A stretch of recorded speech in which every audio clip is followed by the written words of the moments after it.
So, it has been a minute since the three of us did an episode together. I think we were talking about it before I turned the recorder on, but I think the last time the three of us did an episode together was 9 to 5. Oh, probably around sometime this time last year, it seems like. I don't know. It's been a long time, but y'all are still doing the podcast together. So that's all that matters as far as I'm concerned, is that every other week, people can still find y'all's show over on 80s TV Ladies. Isn't that right? Sharon and Susan, the hosts of 80s TV Ladies. You are correct. And sometimes it's more than once every 2 weeks. Every now and then we'll add a couple extras in there. But yes, basically every other week, 80s TV Ladies is there for you. Susan, it's trending closer towards weekly the more it happens. No. Kicking and screaming. And I'm like, no. Because I really got us into a hot box I made us do 3 in November and 3 in December and then 4 in January. Wow. And something crazy happened. It was because there was a lot of things that happened, and some things turn into 2-parters, and or 3-parter, or apparently. 3. We haven't done a 3-parter. No, not yet, but Yet. But it's so funny because I think the word is out because people come on and they just start talking to us, and we take all afternoon. Are you personable, funny? People like your show. Your show's won awards. Clearly y'all are entertaining. I don't think that this is a hard thing to believe at this point. But thank you. That's just me being complimentative. But that may be where the compliments stop. Because on this episode of the Kulturecast, Susan, I did it just to get Susan's reaction. It was pretty priceless. On this episode of the Kulturecast, I'm still your host, Chris Stachiw, and I'm joined by the hosts of 80s TV Ladies, Sharon Johnson and Susan Lambert Adam, and we're going to be talking about not a Julie Andrews movie, unfortunately, but a movie that is somewhat related to something that y'all are talking about on yours' show.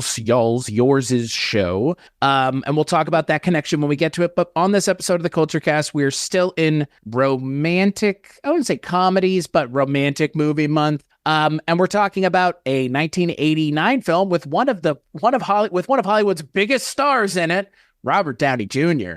But not that Robert Downey Jr. A very different Robert Downey Jr. Because in 1989 he wasn't Iron Man. He was just a guy making a romantic comedy with Cybill Shepherd and Ryan O'Neal and Mary Stuart Masterson, and that movie's called Chances Are. Have we met before? What if you suspected you had once been someone else? Do you, Louis Jeffries, take Corinne Randolph? With a wife. Do you know about past lives? A best friend. It's great to see you again. You! Miranda! And a daughter. I don't believe this. I was Louis Jeffries! I beg your pardon?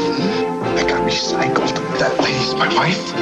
And what if, chances are, you were right? All he wants is your money. He wants my body. I wasn't Cleopatra or Hannibal or someone great or famous. I know you weren't Cleopatra. I was. Remember this? I didn't believe it either at first. He told you that? I'm Louis. Yeah, and I'm Cleopatra. You're not. Cybill Shepherd. Louis? Robert Downey Jr. Ryan O'Neal. Chances Are. Rated PG. Nope. So the film is directed by Emile Ardolino, and it stars, like we've already talked about a little bit, Robert Downey Jr., but the important person is Cybill Shepherd, who she's the connection to the thing that y'all talked about on your show, Moonlighting, and I would assume that's the reason. I'm just going to guess that's why we're talking about it, and it's all about Robert Downey Jr. I can't believe we're going to have to go through the plot of this movie. It makes very little sense, but it's okay. I low-key love that this movie is at times a romantic comedy, a movie about dying, and then also a body swap movie. It's like 3 things all at once. Robert Downey Jr. plays a man who dies, who gets resurrected, but remembers that he dies, which is not supposed to happen. And then he falls in love with his own daughter. Broad strokes. Well, sort of. I think Sharon might want to pick up. Yeah, I'm going to kick it to Sharon first. Sharon, thoughts, history, experiences with Chances Are? Well, let me correct your description just a little bit. Go right ahead. He meets Cybill Shepherd's husband Cybill Shepherd's character's husband dies, and when he goes to heaven, they decide to send him back to have another life, but they don't inject him with the serum that makes him forget everything. So Robert Downey Jr.'s character grows up, meets Cybill Shepherd and his previous life's daughter. They are starting to fall in love, and then when he meets Cybill, he starts remembering who he was before and figures out. So he does not fall in love with his. So it's a little bit more complicated than that. But in any event, he doesn't fall in love with his daughter. Yes, he though he is physically attracted to her. That's where he realizes. Right. Right. So all the memories come back. But it's not as weird as I made it sound. Yes, because they skirt it being that weird. They try to skirt it being that weird. I don't think there's any way to get around how kind of odd the plot is. But I mean, again, like it's the fantastical realism of it all is not meant to. You're not meant to focus on certain things. It's like with Back to the Future. The fact that everybody gets hung up on one thing about that movie probably irks everybody who made that movie. This movie obviously faces that head on. Susan, Sharon, whichever one of you wants to go first in terms of experience, feelings with the movie, kick it off, please. I saw it in theaters, as you mostly did back then when it came out, and I very much enjoyed it. It was fun rewatching it ahead of this podcast, although I remember pretty much all of it. I don't know that there was anything that I saw in my rewatch that I didn't remember. I always thought it was charming. I thought it was fun, and I enjoyed it. Susan. And I also saw this movie when it came out. Cybill Shepherd was, again, at the height of her 80s fame because Moonlighting was just ending. Right. And Robert Downey Jr. was at the beginning of his massive trajectory. And so this was one of the roles. I do remember everyone in it being so poppy, like Mary Stuart Masterson, who doesn't have a lot to do nor a lot of screen time, which was something I had not remembered, just popped off the screen. She was just so you're like, she's great. And she doesn't have anything to do, I realized, in kind of rewatching it, other than kind of be a little bit entranced by Robert Downey Jr. But I thought the whole cast was really good. And it's Ryan O'Neal. Like, you're like, what is happening? This is this huge star-studded romantic comedy for the time. And I remember sort of liking it enough just because of those performances. What I remember is really liking the people in it. I had sort of forgotten what it was about, except I knew it was sort of a body switching or something. The romance gets a little unsavory in retrospect. I did go, someone other than me is saying it, thankfully. Because I literally think that I would be so curious to see. Back to the Future had been such a huge success, and there's something about this movie that sort of is trying to Back to the Future itself, even though it doesn't sort of fit. I feel like a lot of that was brought about by the massive success of Back to the Future and the and kind of somebody going, oh, but wouldn't it be funny if, and really trying to milk some of those moments for something, for dramatic tension, and yet it there's something about it's and here's where it becomes a gender issue. This is very interesting because we're looking at Moonlighting right now on the show, several episodes, and one of the things we look at is gender. In Back to the Future, and I don't know if I assume everyone has seen Back to the Future that's listening, but maybe not. Sure fucking hope so. He goes back and ends up kind of being rescued by his mother when his mother is a teenager in high school, and then his mother is attracted to him, right? Her own son in the future, but she doesn't know that. He's just this weird, cute guy. And so it's in Back to the Future, it's also a little bit sort of creepy, but it's also very funny. And I think the difference is you forgive it a lot sooner than I did in Chances Are.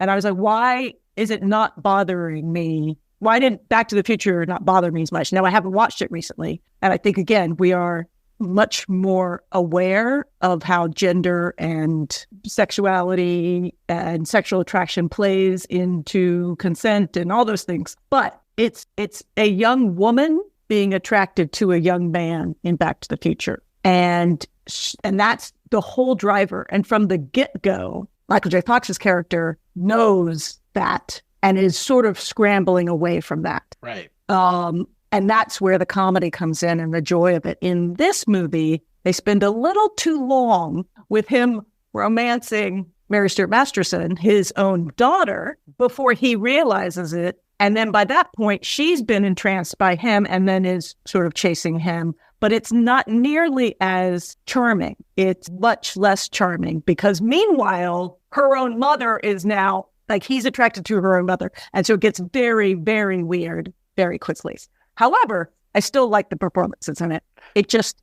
It was very challenging, that particular part, for me in looking back at it. Interesting. I actually, thinking about it, I hadn't actually put those two movies together in my head in regards to the romantic entanglement, if you will. As I think about it now, I am more, whatever the phrase is, squigged out by the Back to the Future than I am in this one. Oh, interesting. And here's why. You're right. She doesn't know that this is her son. He is biologically her son. He knows that he is biologically her son. And so, of course, he's like, no way, Jose. But I always felt a little kind of icky about the whole thing. And chances are, when Robert Downey Jr. meets Mary Stuart Masterson, he is this whole new person with his own memories, with his own life. And it's only after he meets her mother that all these memories that belong to this whole other person come back to him. And he is very much aware that in his mind that this is his daughter, but there's no biological connection between the two of them, unlike in Back to the Future. So it doesn't bother me nearly as much. This is all in his brain. Maybe at some point in my head, that. So that part of it did not have that kind of effect on me as compared to Back to the Future. That's interesting because you're right. He isn't. I was like, but his daughter is related to the other soul, the person, the other person who is physically a different person than Robert Downey Jr. So you are correct. It is actually fine, right? Like, and it is that weird thing of like, if you really look at reincarnation and you go, oh, we're all reincarnated souls all the time, then inevitably someone is going to be dating somebody that they were related to in their previous life, right? And that's, happens. Well, that's what the character of the Susan Rutten character, the woman at the bookstore, that's the whole thing, right? She's like, your grandfather may be your dog now, or something to that effect. And like, yeah. I mean, I've never gone and done it. I've had people tell me about their experiences with like PL, what is it? PL? Past life. Yeah, PLR, past life regression. Like I've had people that have told me about it, and they've told me that they've gone and like had like these really deep experiences. And like this, I mean, again, like this movie is in a weird category of these movies where it's like the machinations of heaven need to be examined by us to then like, and what's funny is like, is this the third fucking movie in the last 6 months? I've Oh Heavenly Dog. And then something else that I just watched. Heaven Can Wait. Have you ever done Heaven Can Wait on your show? No. Oh, because that's one of the better ones. Again, as I remember it. I don't know what the other one was. We just talked about it. With one of the Freaky Fridays. It was a Chevy. Was it a Chevy Chase? Chevy Chase movie. Oh, I know what it was. We were talking about. Oh God, I have it here. A Matter of Life and Death, which is another romantic movie that has David Niven in it, and he dies where he's supposed to die, and heaven misses that he was supposed to die, and so they come to reclaim his soul from heaven. So heaven comes and screwed up, and they're coming back to take him back to heaven, and he's fallen in love with Kim Hunter, so he's like, no, I'm going to essentially stand up for myself, and I'm going to hire an attorney to speak my case in front of the heavenly tribunal as to why I should survive. So it's interesting that like so many people are so interested with the machinations of what heaven is doing, and everybody's just looking for some sort of explanation as to what happens if you just get hit ignominiously by a car in the middle of the road, which I think, I mean, obviously, I mean, that's like the saddest part of this movie is Christopher McDonald just getting like hit by a car of all things. And what's funny is like, I think for me, I enjoyed this movie. It's kind of a mix of a bunch of different things.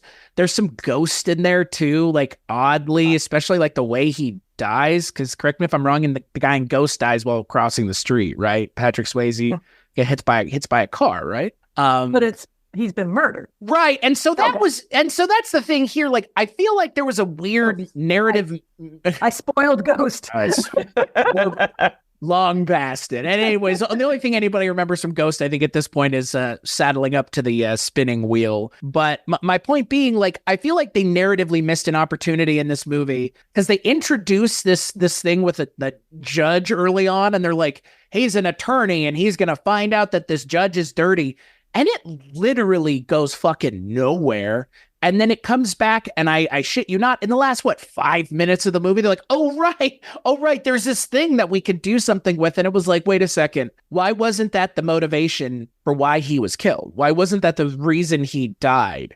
Why wasn't there something to actually narratively tie these together? Because otherwise it seems extraneous. Because by the time he's like, I remember taking a picture of you in 1980 and blah, blah, blah, and you're a crooked judge. And they notice that he's, Ryan O'Neal and Cybill Shepherd notice that he's saying that, like, they already more or less believe him at that point. I guess Ryan O'Neal doesn't, but Cybill Shepherd does. And for me, like, I enjoyed the movie, but I think the movie tries too hard to do too much. And that, like, narrative thing with, like, the judge and stuff, it just gets in the way of the story, which I think is an interesting story. I don't think it's the most original story in the world. But I mean, again, when you have this kind of thing, like a body swap movie, like, you have to kind of nail certain beats every time. There's always going to be like the scene where people find out, and the scene where people don't believe him, and the scene where he has to contend. And it's like, those beats are here. They're done really well. It's just, there's some other stuff that just kind of doesn't need to be there. And that's taking out the whole, like, weird optics of your consciousness is in someone else's body and you're falling in love with your wife again, but also the consciousness in the body is charming enough to cause your daughter to fall in love with it as well. Because I don't think he's intentionally trying to get his daughter to fall in love with him. At least that's not the sense that I got. Yeah, he doesn't remember it. He doesn't have those memories at that point when he meets the daughter. Yeah, when they meet, it's a meet cute. And I think one of the challenges of the film is when they meet, you're like, this is great. They seem great. Right. And then you're like, oh, wait, hold on. We're going to screw this up. I mean, it does feel like about 3 different films, right? Yeah. When you start in it, and it's long. It takes a long time for that first act to happen because they spend a lot of time with Cybill Shepherd and Christopher McDonald. Christopher McDonald, thank you, being in love. And their very odd relationship with Ryan O'Neal. Okay, thank you for mentioning that.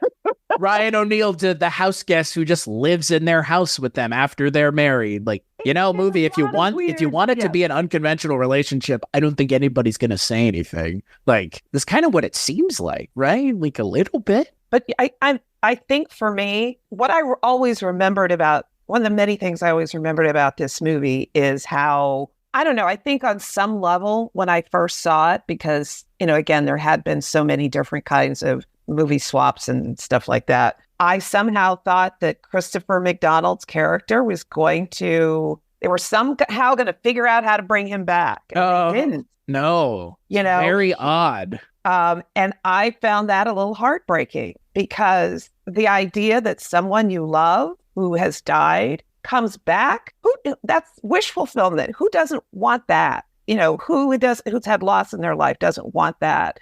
And they did spend a good amount of time on that relationship. So when he's back, albeit in another body, there was this part of me was like, oh my gosh, wouldn't it be great if these two people that fell in love could somehow resume their life together, although it makes no sense because anyway. So I think that was hanging over my head as I was watching it the first time and even this time. Wouldn't it be better if they could rekindle their relationship as opposed to her literally watching him die?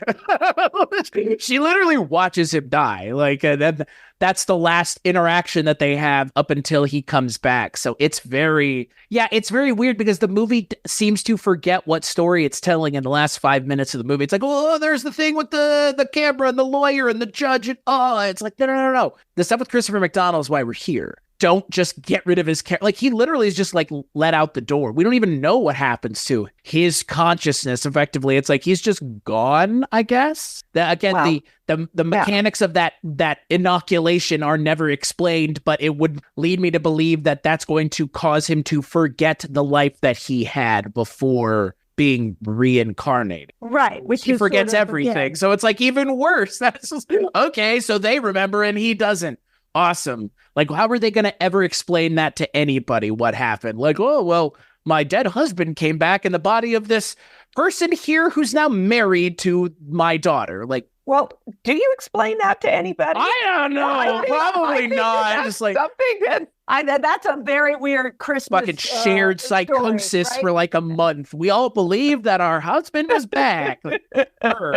That's the thing. Like, that's one of those family Christmas tomes that you get about here's what happened this year. Yeah. I mean, like, it literally, like, it would be like, what in the fuck is happening in this family right now? And my husband came back in the body of a younger man, and we went away, and it really made me sad when someone referred to him as my son. So much so that I nixed the entire relationship off of that. If anything was disturbing in this movie, it was Cybill Shepherd's lack of resolve for her relationship with Robert Downey Jr. One person saying your son was enough for her to be like, icky. Like, wow, really? Like, this is Christopher McDonald. This is what you've always wanted. And someone going, your son, and she's just like, well, never mind. I have no interest in this. It's like, really? Because, like, I don't think it's not illegal what they're doing. It's just, it's like a, May-December romance. Like, and they're not, Cybill Shepherd doesn't even look whatever age she is in this. Like, she looks like... She looks she's fantastic. Yeah, I mean, they all do. I mean, that's the she thing. doesn't look old enough to have Mary Stuart Masterson. No, and they're like, your son. And it's like, oh, fucking come on, movie. Really? Like, that's what we're doing here? That's the thing. I mean, like you mentioned, Susan, the idea that, like, someone that you love comes back to you, and then at the end, they're just like, meh, whatever. That was fucking weird. That's what they're going to just say at the dinner table. Like, that was a weird thing that happened. Yeah, right. Well, let's never talk of this again. They're not really doing service to. They have one too many plot lines going on, right? And I think this is a writing problem, maybe even a directing problem. And that's a great director, by the way. He did some great movies. Emile Ardolino, Dirty Dancing. Before this, I was like, maybe this was his first one. And then I was like, no, he did Dirty Dancing before them, which is so well crafted, so kind of masterfully directed that you're like, you sort of forget how serious it is and all these things that happen. And that thing, I think, holds up pretty well. Never seen it. See, it was going to come out eventually. Oof. If only this were a visual medium, you could see my two co-hosts right now just resigned to the fact that they're talking to someone who's never seen Dirty Dancing. That's seen this before they saw Dirty Dancing. Oh, I'm so sorry. I do know the phrase, nobody puts baby in the corner. That's from that movie, right? That's not from Footloose, the other movie I haven't seen that's about dancing? It is correct. You are correct. But anyway, getting back to Chances Are, I feel like in that scene you were talking about where somebody makes a comment about Robert Downey Jr. being, Cybill Shepherd's son, that to me was the beginning of her basically going, you know what? I'm not that same person I was 25 years ago when he died. And yes, of course, I still love him, but I apparently have moved on and I really didn't know it. And I'm okay with letting him go at this point. That was the beginning of that for me. Maybe perhaps I'm filling in the blanks, but I know that was part of the journey emotionally that I went on as I was watching the movie. And I think that is one of the journeys that was there. I think I literally think this was a different movie on the page when it started. I agree. And then it it's like, oh, well, if they're going back, it got developed into something that was trying to be too many things. It was trying to be, Heaven Can Wait and Back to the Future and All of Me and, all these, it was trying to be a movie about dealing with grief and loss and a funny romantic comedy. Romantic comedy about bodies. About your soul coming back in a different body. Oh, yeah. All of Me. That's the movie boy. Yep. And so I think that's the challenge of the movie is it sort of never, for me, it never quite settles. Just when you're like, okay, this is about, because the Cybill Shepherd stuff of I'm stuck in this grief. I loved this guy and he was killed suddenly and I will never get over that. He was killed suddenly while I was pregnant with our baby. Yeah. This is brutal. Yeah. This is not romantic comedy stuff. And I watched him die in front of me. Again, I just like to point that out again. Murdered or not murdered, just struck down in the middle of the street by a car. Yeah. That's some deep trauma for somebody to get over. And then in many ways, the way it's structured, that's the story they're telling. Then at the end, she gets the chance to be back with him and realizes that she actually has to let him go. That him coming back isn't the same because he's coming back the same as he left and she is 25 years down the line. And so that is a whole story. You could spend a whole movie just on that arc, but you also have to do Robert Downey Jr.'s arc and you also have to do like all these and then you're also trying to make it really, really funny. And isn't it funny that everybody's attracted to the wrong person? I didn't find this movie super funny. It was charming. Yes, but like funny. Like again, like I feel like there is a funny premise in here. I'm not sure the movie is committed to telling that funny premise. I think the movie should have committed itself to being that. And as much as I like Mary Stuart Masterson, I almost kind of wonder what the movie would have been like if there had been no character for Robert Downey Jr.'s character to fall in love with. Because, I mean, by the end of the movie, he's like, I love her. And it's like, oh, okay. It's like the beginning of the movie. It's all come full circle. But like, duh, dude. Like, and that's the thing. It's like by that time, it's like it's not really earned. We know this, and their relationship is. We don't know what their relationship is because we've seen them like barely together for like 5 minutes of the movie, and that was when they were in the library together. And then pretty much everything else has been Christopher McDonald and Robert Downey Jr.'s body. So we really don't get a sense of that. And it's like I kind of wonder, without her as a character, if they would have just committed more to the Cybill Shepherd storyline. Because they wouldn't have things to kind of push off onto another character to have those conversations with, as opposed to just having it with her. Like, I don't know why this had to be so madcap. There's part of this that could have just been like, because at one point the characters are just like, this is what's going on, and no one wants to believe them. And it's like, in a lot of ways, this movie could have bucked the trend of these movies by just going like, this is what's going on, and let's figure out what to do about it. Not like, up until the last 2 minutes of the movie, nobody believes that this is going on. Like, I would have appreciated the movie more if it had embraced the higher concept portions of its premise that are, like you guys have mentioned, like so much in like rooted in the idea of like, what would you do if you got an opportunity to be with this person that has come back again? And what would that mean for your life? And like also the idea, and I find this a little hard to believe, that Cybill Shepherd in 26 years didn't catch on that Ryan O'Neal liked her at all is like mind-blowing to me.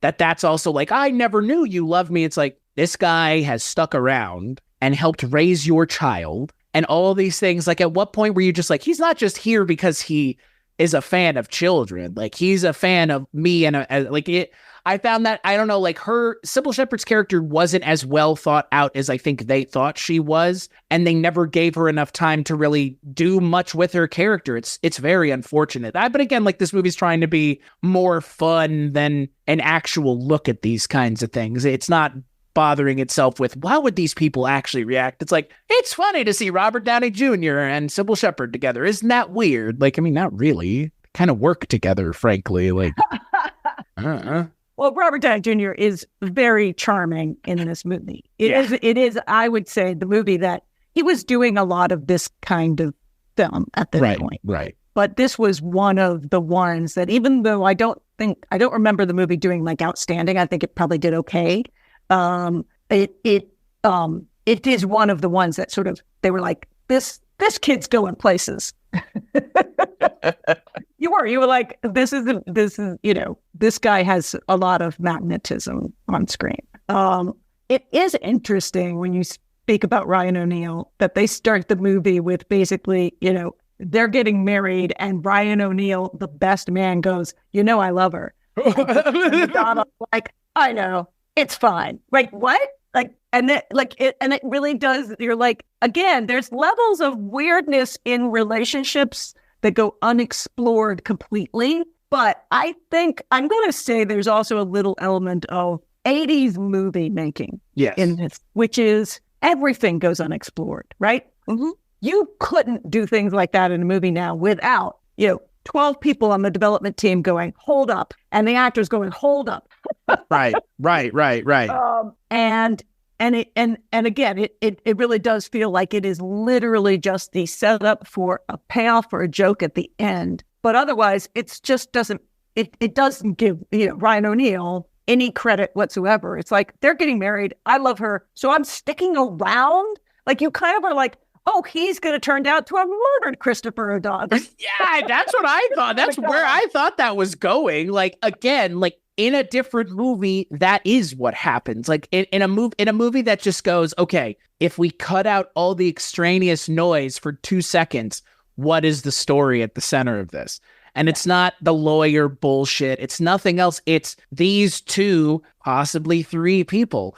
And they're just not interested in really, like, it's like they forget that they're telling that story and they have to be reminded to come back to it. And it's like, why? Like, these 3 actors together are pretty interesting. Robert Downey Jr., Ryan O'Neal, and Cybill Shepherd have some interesting chemistry together. When they're on screen, why not let that do what it does? And instead they're like, no, we got to get back to like something else. And it's like, why? I don't know. It's strange to me because it really just feels like, like you mentioned, Susan, like 3 ideas on the page at once. It's like, I think the 80s of it all, Susan, is hits the nail on the head, because this is the kind of movie that studios were making in the 80s. Yep. This is not the kind of movie that necessarily independent folks were making, but this is a studio movie, and they had a story or a semblance of a story that fit into the box that existed at the time about these kind of movies. And so that's what they made.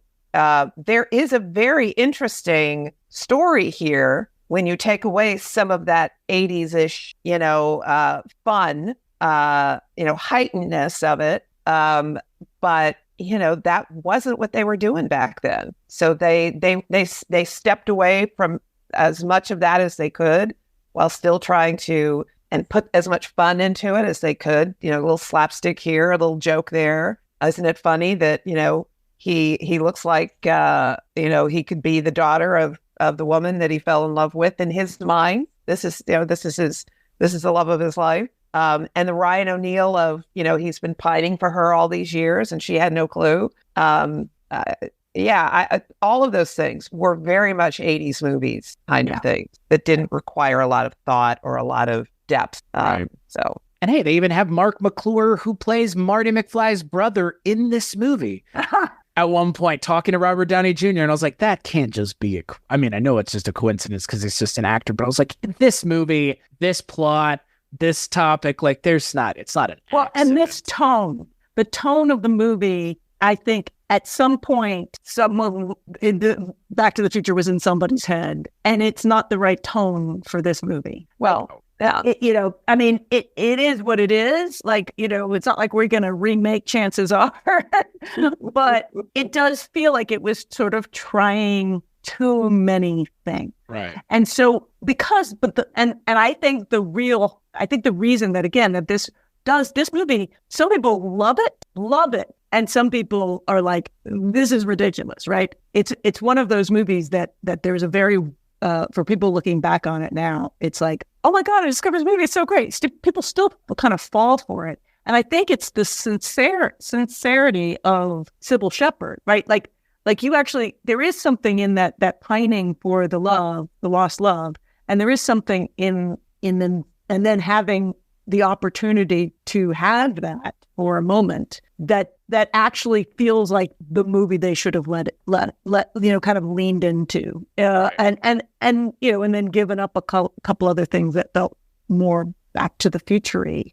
But at the same time, you're like, okay, well, then maybe that wouldn't have worked. I don't know. But because it was sort of trying to be sort of interesting things, I was like, what did people think of this movie at the time? So I went and looked up the New York Times review from when the movie came out. And in the middle of it, it says this: when chances are isn't being overcomplicated, it's being improbable, even by reincarnation movie standards. Alex, for instance, tries to convince Corinne that he is Louis by telling her the whereabouts of various household objects. Is this written by Pauline Kael? She's really mad that they're wasting her time watching this movie. It's far easier to believe that Louis has been to heaven and back than to imagine that Corinne hasn't rearranged the drawers and closets in 23 years. Oh, man. Wow. Movie falls apart the moment you think about what's in the junk drawers, huh? That's funny.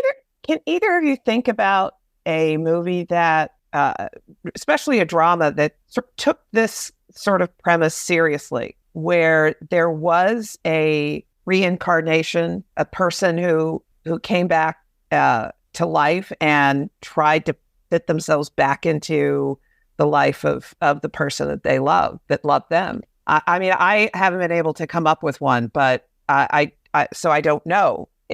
I think, and it's not the same kind of premise, the body switching, but there's a movie called Truly, Madly, Deeply. You remember that movie from the 90s? That's a British movie. That's Alan Rickman and Juliet Stevenson. And it's basically, Alan Rickman has died. And his ghost basically comes back and moves into her flat. And so when she falls in love with somebody else, but also can't let go of the old love. And she sort of she faces a choice. So it's funny and it's charming, but it's also deeply emotional. A movie I saw last year, Om Shanti Om, has Shah Rukh Khan playing an actor in the 70s who gets, I think he either dies or gets murdered trying to save another actress who's kind of in this love triangle with the main actor. And then he gets reincarnated. Now, the thing that makes this movie different from this movie is he's reincarnated, but he looks like himself. So it's it's him again, but him reincarnated as himself as a version of himself in the future, but he still looks like himself. And the actress who played the actor in the 70s plays I don't think she's meant to be reincarnated, but it's like another version of her in the future. And so he has to kind of make good on outing the person that killed the two of them. And it kind of takes place in the Indian cinema world. So there's kind of some nice fun nods to Indian cinema. But that's the movie that I kept thinking of when I was watching this, because I was thinking like similar to what you were asking, Sharon, like what's a movie that does this seriously? And Om Shanti Om, I think, is just as earnest as this movie is. I think it's a little bit more serious because at one point, like two of the main characters are literally like immolated, essentially like lit on fire. Yeah. They die in a horrible on-set fire. They're essentially locked in and they can't leave. Like it's way more serious than, like, the stakes are more serious, but I think in the same way, like it's still a fun movie in the way that like Indian cinema allows for there to be fun in their movies. But it, again, like I would say in terms of like the stakes in Om Shanti Om are higher or as high. Cause again, like the villain in that movie literally lights people on fire to kill them. So you don't, this, that's not something you hear too often, that a movie about immolation of the main characters is fun. So I give them all the credit in the world for pulling that off. You can't do that every day. Yeah. But no, I am not a writer, but hopefully one of your listeners will maybe try to take this on and come up with a story where they can take some of this more serious elements of this and treat it a little bit more seriously. I think that might be a good story to tell. It's interesting. Like Heaven Can Wait has some serious moments, but it's mostly a comedy. And both versions. There's a 1940 something movie, and then a 70 something movie. 78. But then there's also a 1994 film that I've never seen called Being Human, that written and directed by Bill Forsyth with Robin Williams. That's about him reincarnating into 5 separate lives. And then, are you ready for this? I think the most serious movie I've seen about reincarnation is A Dog's Purpose. Oh, I've seen that. Is that the dog reincarnation movie?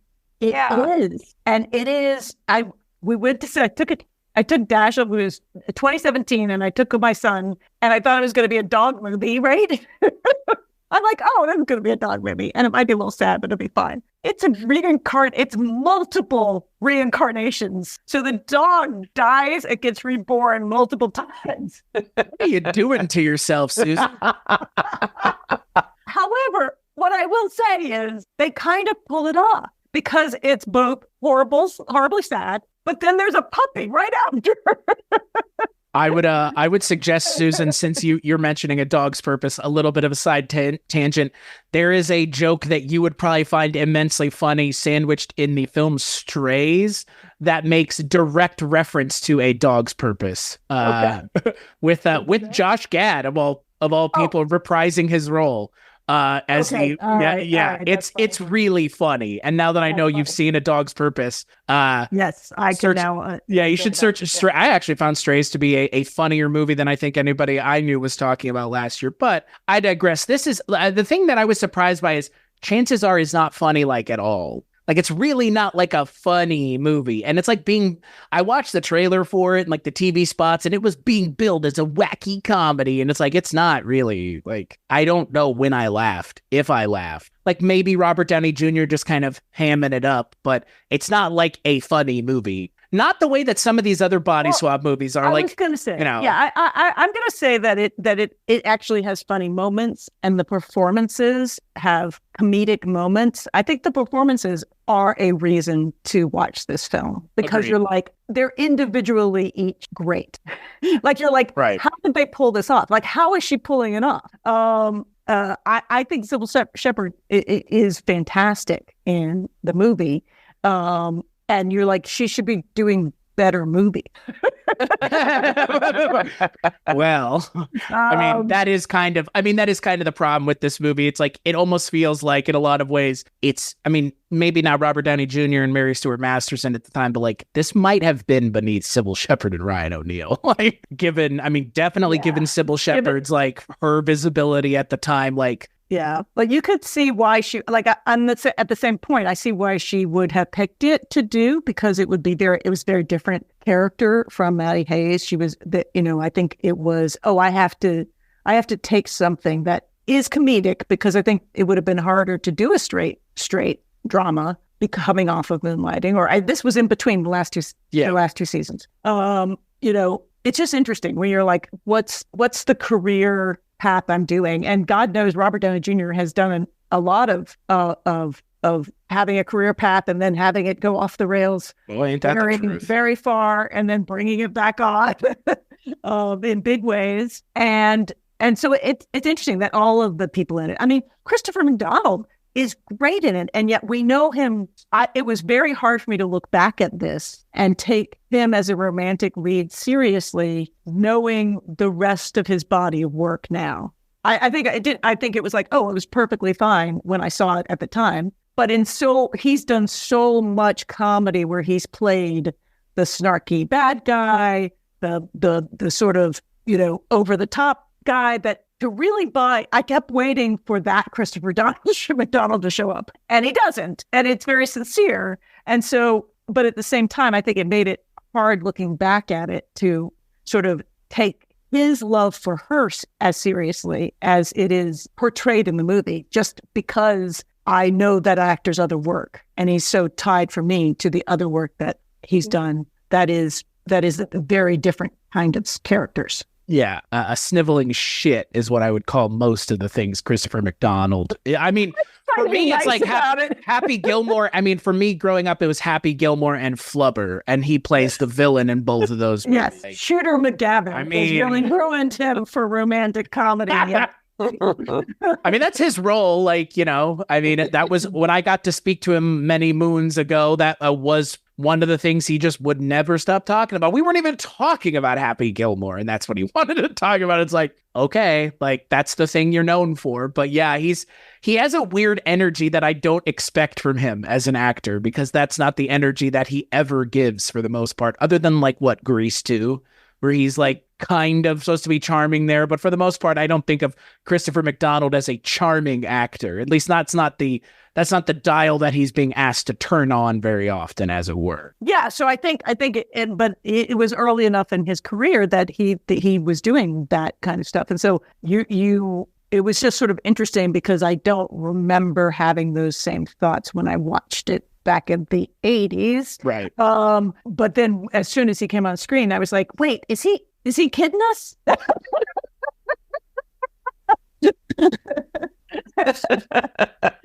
All right. Turns out he's involved with the mob. Right. You know, he's the bad guy. You know, like I was like, you're just immediately trying to sort of figure out what the mob case lawyer thing has to do with that movie, because he dies, you know, so quickly, although they spend so much time with him. Like, it's so weird. There's a lot of time before he dies. You would not spend that much time now because we're just much more ready to move on. I think we get it. Like you only need like 2 scenes of they love each other before you can, before you can take someone out and have it be meaningful. It's so interesting because I actually was thinking that maybe some of these movies are kind of being made, not exactly this one, but it would not surprise me to suddenly discover a movie like this as a Netflix movie. Yeah, I would imagine that it would be something that Netflix would be more inclined to make as opposed to any of the other studios that still remain. This is definitely not the kind of thing that they're still doing. Yeah. But getting back to Cybill Shepherd, you know, she in this movie plays a woman who has a daughter in her early 20s. And there weren't a lot of roles for women back in the late 80s, early 90s, where you're the lead in a movie if that's your demographic age range that people expect you to play. So obviously she went back to moonlighting, and there was another TV show that she did after that, and you know, perhaps that you could think of that as part of the early migration of women I hate to use a phrase of a certain age, but kind of fits, migrating to TV as opposed to finding roles in a plethora of roles available to them in movies that speak to their age and experience. But Robert Downey Jr., of course, who's at the beginning of his career, and as he goes forward, there are lots of opportunities for him to play all kinds of different characters as he goes forward. I don't know I looked up Mary Elizabeth and her career, and I don't know if it was her choice but it kind of seemed like she stepped back to a large extent, and I don't know that she had many, chances to be the lead in something. She's, but she, her promise did not seem like it was fulfilled in terms of various roles that she may have played after this either. Because I agree with Susan. She was great. She was really great, hot. and she did Fried Green Tomatoes after this, and then she did Benny and June, and that was a huge success. But you forget that she was in it because you only remember that Johnny Depp was in it. Exactly. She's and you think of Fried Green Tomatoes, you don't think of her. You think of other people. So there was even a movie. Oh, it may have been actually about the time of this movie called Some Kind of Wonderful. Mm-hmm. I love that movie. Was her and Eric Stoltz. Yes. Speaking of Back to the Future. Yes, exactly. That they were the leads in that. She did a number of things like that. And then I don't think sadly, we didn't hear enough of her after that or see enough of her after that. She was in Five Nights at Freddy's last year. Oh, well, I have not seen that. That's because that sounds like something that sounds like a horror movie, which I am not available. Very successful. It's not. I will say it's not. It's not scary at all. Like it's very much like made for the audience of like younger children. But she's really funny in it. Like she's really funny as she plays like the to say she plays like a villainous aunt is like villainous aunt, probably, for those of not like a person dressed up like an aunt, but one of the main characters, like I think she would be the sister of the main character's mom, and she just like chews the scenery in every scene she's in. She's really good in it as a villain. But to your point, Sharon, it's like I wish I had seen her in more things because she's really good here. Just again, not given. I mean, I would say almost nobody but Cybill Shepherd and Robert Downey Jr. are really given enough to do, which is fine given that whose movie this is. But it's what's funny for me is I haven't seen a lot of younger Robert Downey Jr.'s stuff. I've seen who hasn't seen Iron Man and everything else at this point, or at least know about it. But I have not seen a lot of young Robert Downey Jr. stuff. And it always cracks me up seeing him because I just keep thinking to myself, this guy at some point will be the world's biggest fucking movie star if he's not kind of still. And like, it cracks me up because like, there's no way he knew then. There would have been no way a year before getting cast as Iron Man he would have known. And it's just, of all the people for it to happen to, I'm glad it happened to Robert Downey Jr. That's what I'm saying. But you can tell he's really good here. It's not like, because again, you can make the case that he's a Nepo baby, but I think that Robert Downey Jr. is an immensely successful and talented actor.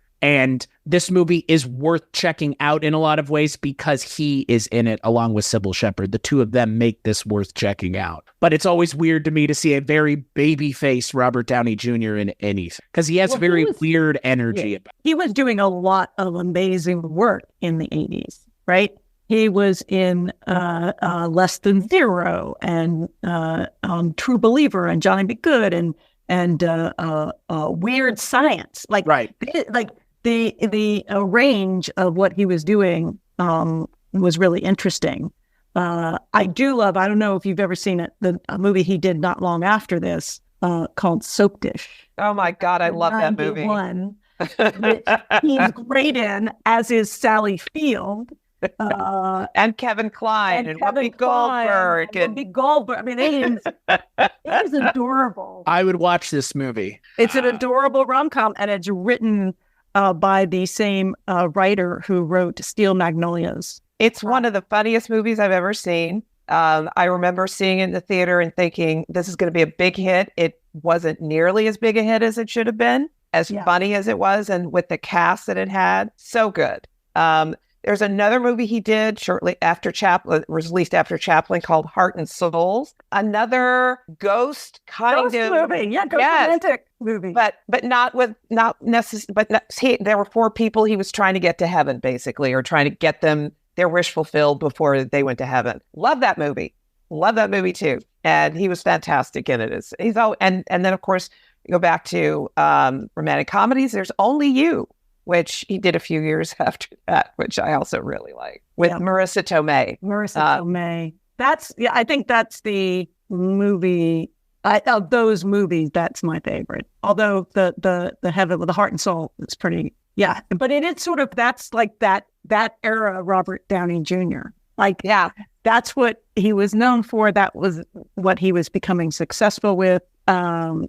Just, I don't know, it's just really, really interesting to look at his career, which has now been very, very long, and to recognize that he was able to kind of, come back from a pretty big blowout of his career. Right. Yeah. One of the most notorious blowouts, right? Like someone who was being, up until the moment he was in Iron Man, they were making jokes about his career. And then it's like, you can't joke about this guy anymore because he's more money than God at this point. Like, that's the thing. I mean, Robert Downey Jr. is genuinely one of those people now that never has to work another fucking moment in his life and will be fine. And his kids will be fine. His kids will be fine. Because, I mean, that's the thing. They'll try to find any opportunity to try to bring him back as Iron Man. And I genuinely believe Robert Downey Jr. is the one stopping that from happening, because he would like to be done. And he would also like to work on other things because now he's, nominated for being an Oppenheimer. So Well, and he, again, I think is now at the point where he doesn't need to take any role except what he wants to take, right? Mm-hmm. And should be able to be cast at whatever he wants. That's like the goal as an actor, I would assume, is to get to that like rarefied air where everybody in the world knows you, and that's your stock and value is just, you're not going to cast me, Iron Man, in something that's going to waste my time, are you? Like, no. How, and that's the thing, like this Robert Downey Jr., I'm glad that this is the version, because there is a version of Robert Downey Jr. that never turned his act around. Right. And that would have been unfortunate, I think, for the industry, because he has a lot of charm. And you can see it here just as you can see it in so many other things that he's been in since.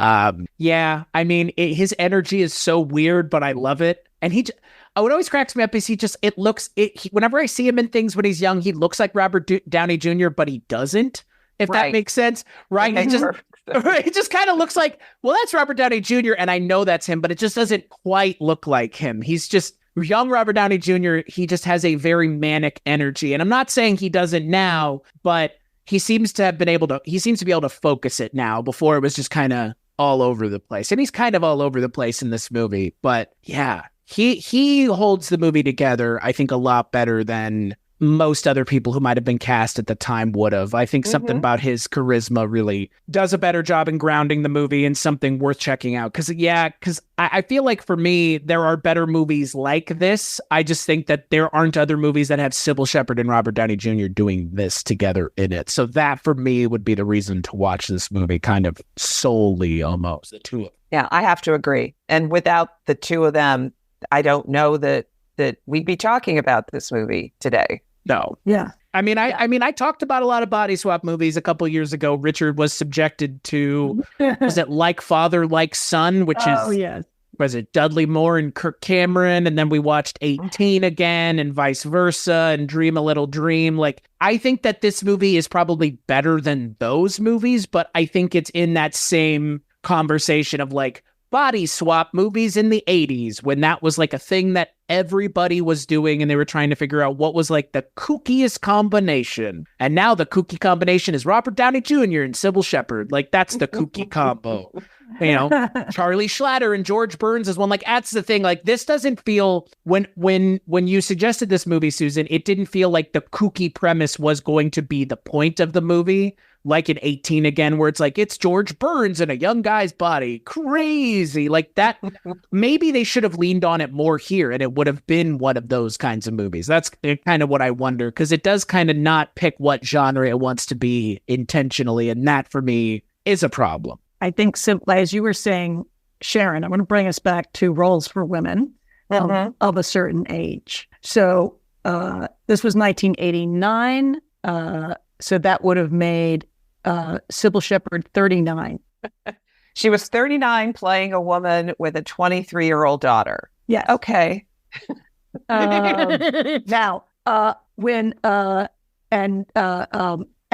Robert Downey Jr. did Iron Man, he was 43. Of course. Yeah. I just, so just want to put some pretty fun context to that. And then the other thing is, so what's in this movie is so interesting because also there's all these interesting things. Like Ryan O'Neal is playing a reporter who's apparently a very good reporter because he's working for the Washington Post, and Robert Downey Jr. wants to be a journalist, a thing you used to be able to be. Used to be a profession you could go into. Yes, future. His dream was to work for the Washington Post. That was his dream, to work for the Washington Post, and they don't let him. They don't even let him in the door. So he sneaks in the door, and I think it's actually Ben Bradley he tries to meet with, and I think it's actually, and that's the editor of the Washington Post at the time, and I think it's played by Ben Bradley. Is that? I don't think so, because I don't think so. The actor seemed familiar to me, like I'd seen him in other things, but as always, prepared to be wrong. They call him Ben Bradley. They do in the movie. Do. That's who he meets with at the end of the movie. That's who he's talking with at the wedding. It's like, you start on Monday, kid, and it's like, oh right, that was a plot line that needed to get wrapped up here real quick in the last 2 minutes of this movie. Why is Joe Grafasi at the wedding at the end? Well, Was that weird? I was just like, why is he here? Like, it's like he should be like ashamed of himself, given that this entire situation happened because of him. Like, why are you? Felt very elves and at the end of Santa Claus going and looking at their dirty work as they watch Santa Claus fly away. Well, but if you think about it, everything worked out. Everybody's happy, so he gets to see. No harm, no foul, Joe. That's right. No harm, no foul, Joe, whose character is named Omar. I just love the giant inoculation thing that he's carrying. This like giant thing that he's carrying around. I love that the Deus Ex Machina. There's just something that you inject in people, and they just forget. All right, sure. Right. So it is the actor is Henderson Forsyth who plays Ben Bradley. But it's so interesting that they named the character a real, like, it was like, oh, is this going to be a journalist thing? Like, you just never know what that movie's doing. I don't think it knew what it was doing. Like, I think it really, like, I was really, like, to come back to the end of the movie, like, I was so shocked at how quickly, like, because I know that in so many of these, like, body swap or, like, time travel movies or, like, making good, redemptive stories, like, oh, the character got hit by a baseball and that caused them to travel back in time or fell down the stairs or something. And then at the end of this movie, he falls down the stairs and that is what causes him to So that's the thing. In this movie, it's like they were missing that scene where his mind is back in heaven as Christopher McDonald talking to the people in heaven. And they're like, this wasn't supposed to happen. We're so sorry this happened. And like, we don't get that scene, that like one scene that the movie needs to really wrap up the storyline. Because Sharon, you've mentioned it. We've talked about Christopher McDonald a fair amount. Like, they do his character dirty and in a way that like that was the focus of the movie, and I kind of don't get why they lost sight of it. And at the end of the movie, they don't have the scene that all these movies tend to have where the character goes to heaven and he has the conversation about what happened and why did it happen, and then they go, well, good. But so that's the thing, like, how do they handle that? Like, when he's in heaven, they're just like, and fuck you now, goodbye.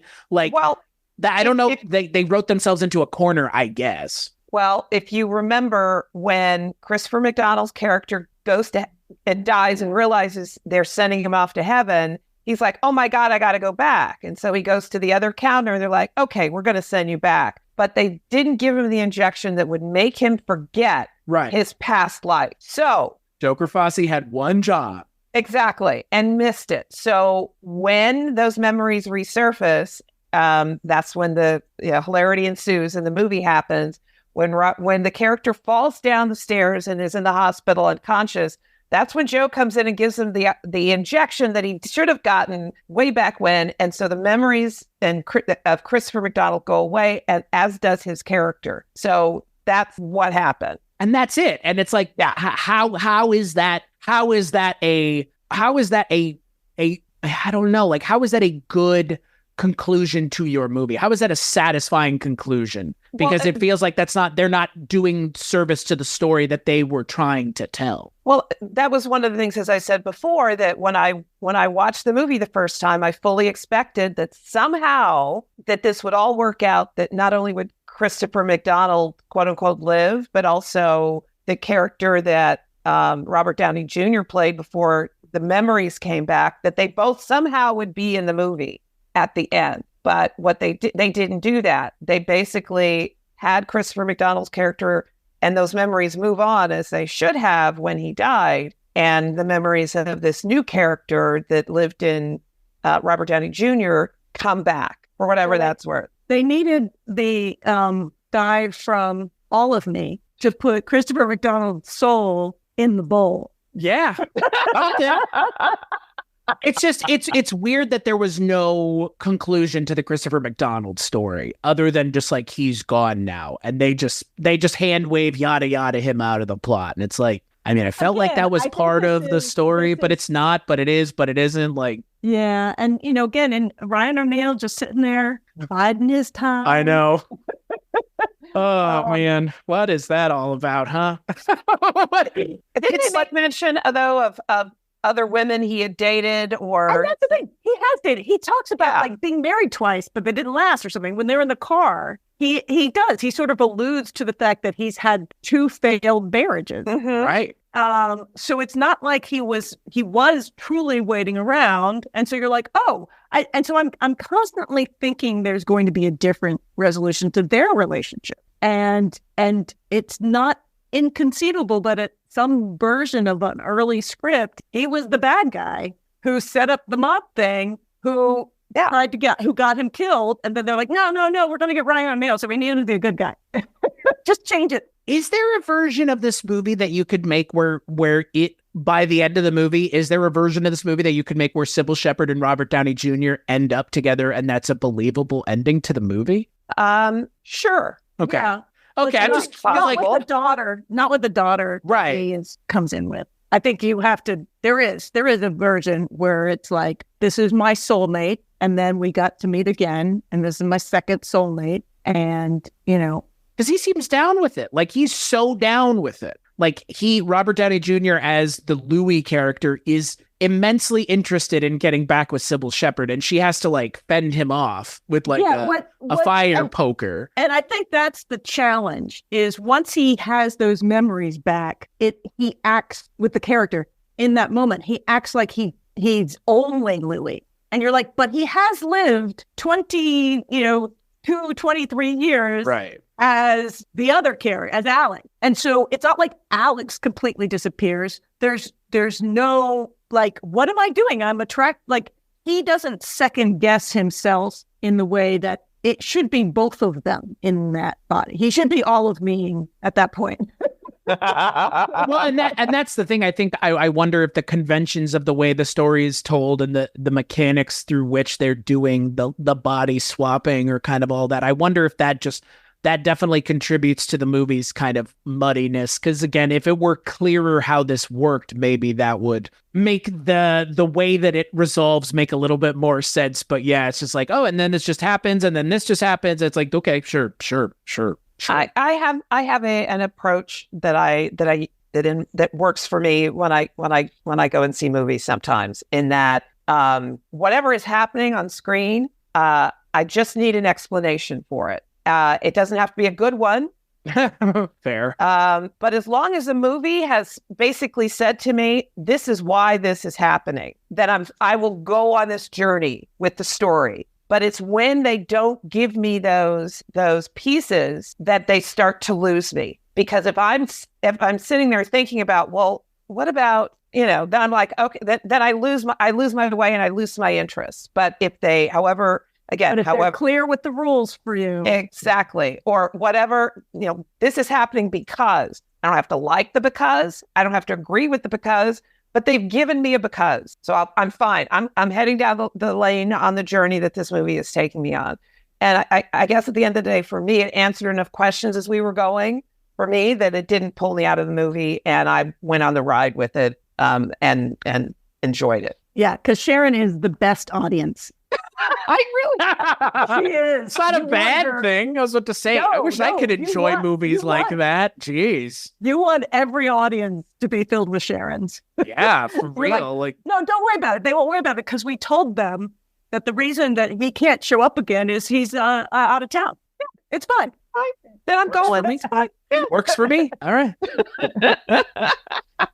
I mean, that's fair. That's very fair. And trust me, I don't like everything, obviously. I have a friend who's always complaining that I never like anything. You have those friends too, huh? Yes. That's so crazy. She's always astonished when I actually like something. But there's a lot of things where I'm just like, no, I'm sorry, you didn't do a good enough job taking me on this journey with you, and I'm out. It could happen 5 minutes in, it could happen at the end, it could happen in the middle, but because I want to like it. I'm there because I want to like the movie and I want to enjoy it. I come in wanting for it to be good, for it to be something that I enjoy. So just, help me get to where it is that you're trying to take me. And I'm there for you. Help me. Help you. Help me help you. Love this movie. Yeah. Help me. Or at least not feel like I want to throw things at the screen, because if I'm doing this throughout the movie, that's fair. That's bad, because I'm like, really? That Really? We're going there?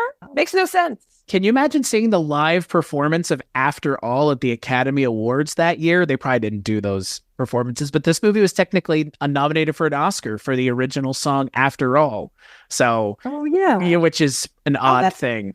That's so funny because for some reason I always thought that it was not an original song for the movie, and maybe I just forgot. I don't know. Because I love the song. It was used as the love theme for Chances Are. It was so it was nominated because it was used in the movie. I can't figure out if it was made specifically for the movie, but it's Cher, so Cher. Mm-hmm. Sharon Peter Cetera. Come on, the ballad king of the 80s. Exactly. It was a pretty good theme song. Mm-hmm. I will say, unfortunately, in the sex scene between Robert Downey Jr. and Cybill Shepherd, the Johnny Mathis song that they use, I unfortunately always associate that with the X-Files episode Home that was only run one time. Sharon, do you know the episode I'm talking about? I don't, but the fact that it pulled you out of it completely. It did. And you're like, oh my God, you're now in a different show. Yeah. Movie. Yeah, that episode involves like redneck redneck hillbillies that are like having sex with their own mother and then like having like weird mutant babies, and they keep like killing them, and they play that song when they like show up to murder people. And like the moment it started playing, I was like, no, I can't take this seriously for like 30 seconds. It's the only other time I've heard it in anything. And in that, it's being presented in like a very like menacing way, because you can like hear them play that song when they like show up. And then in this, it's meant to be so like loving. And I'm like, oh man, like damn. Yes. Well, I do love Johnny Mathis, but that was just like it took me out of it in the moment. I was like, that doesn't happen very often.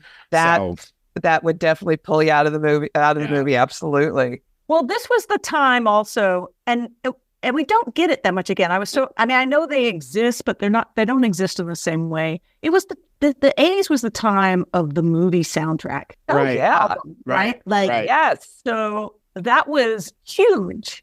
What was going to be on the movie soundtrack album, and what songs were going to be used in the movie. And again, for me, like the only one I could tell you about now is the Barbie soundtrack. That did light me up as much as the movie. The soundtrack for Barbie's pretty good, other than that one Lizzo song, but that's Lizzo's fault, not anybody else's. I like the Lizzo song. Yeah, I just don't like Lizzo is the problem. I think like the world kind of turned on Lizzo in one like gigantic moment, and it's unfortunate, but I mean that Barbie soundtrack is good. It is really good. I mean, yeah, it is really good. I would say that, like now we're not inundated with like, go buy the soundtrack for this movie immediately. That's not a thing. But man, at 89, it definitely was. So. Yeah, absolutely. Yeah.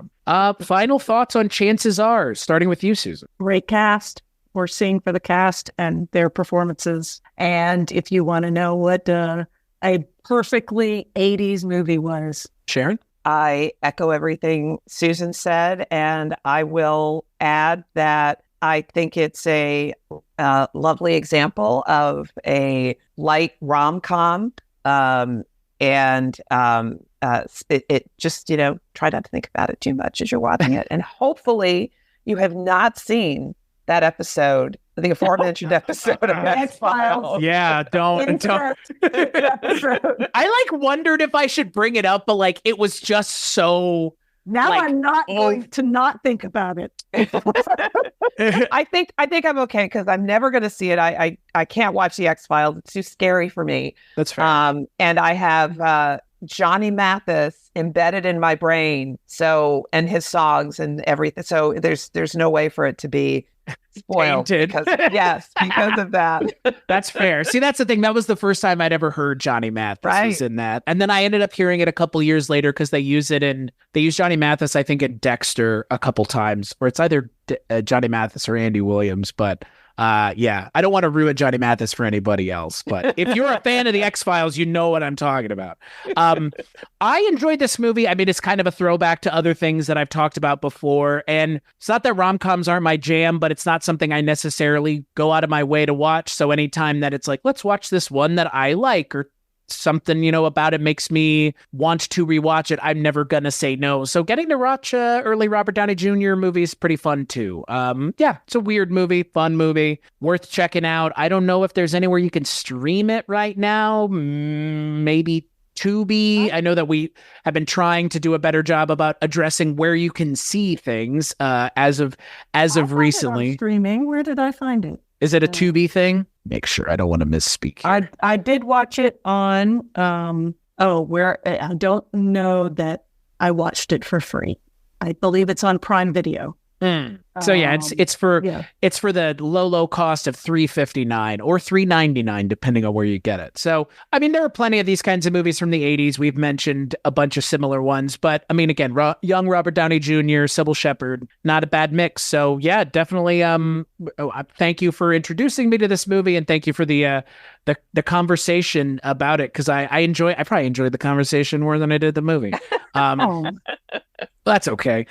So when y'all aren't joining me here talking about, whatever we want to talk about, where can people find the stuff that y'all work on? Well, obviously, our 80s TV Ladies podcast, where we look back at female-driven television shows from the 80s and celebrate the people who made them. It's on all the podcast platforms. You can also check out our website, 80stvladies.com, for more information. And we're on all the socials, including very soon TikTok. We're almost there. We're technically there, but we're actually going to start. Sharon and I have committed to 2024 being the year we do at least some TikToks. And gonna do some TikTok. You guys gonna do some TikTok dances? Is that what it is? TikTok business. Yeah. But also, so please reach out to us. We are currently doing several episodes on Moonlighting, the 1980 show starring Cybill Shepherd from Chances Are, and was the show that introduced Bruce Willis to the world. So it's been quite fun. We talked with the creator of the show, Glenn Gordon Caron, and we talked to the post-production supervisor of the show. That'll be coming out next week. And who knows who else we'll get on it on our next series of episodes. But we're looking at the show right now. So if you're interested to learn more about Cybill Shepherd and the show Moonlighting, come on over and listen. Yeah, I would say the exact same thing. Go on over and check out 80s TV Ladies, because y'all are, like you said, y'all are covering literally Moonlighting right now. And if you, once you're done listening to 80s TV Ladies, you can check out a bunch of other podcasts over at weirdingwaymedia.com, where this show and so many other shows can be found. But that's where you can go for all of that. As for this show, patreon.com/Kulturecast is where you can go to donate financially to the show, $10, and you get to listen to Richard, who is Susan's husband, and I and Mike White talk about Bond movies once a month. But that's for $10 and up. So go on over to patreon.com if you want to get in on that. Sharon and Susan, thank you both so much for joining me. This was fun. Thank you, Chris. And thank you so much. Thank you so much. I'm sorry. Of course. No, you're good. You're good. And you're good. Was it Richard walked in behind you? It was my son. Okay. So the only other person in the house that could be bothering you. The dogs. Yeah, right. And as always, we'll catch you on the next episode.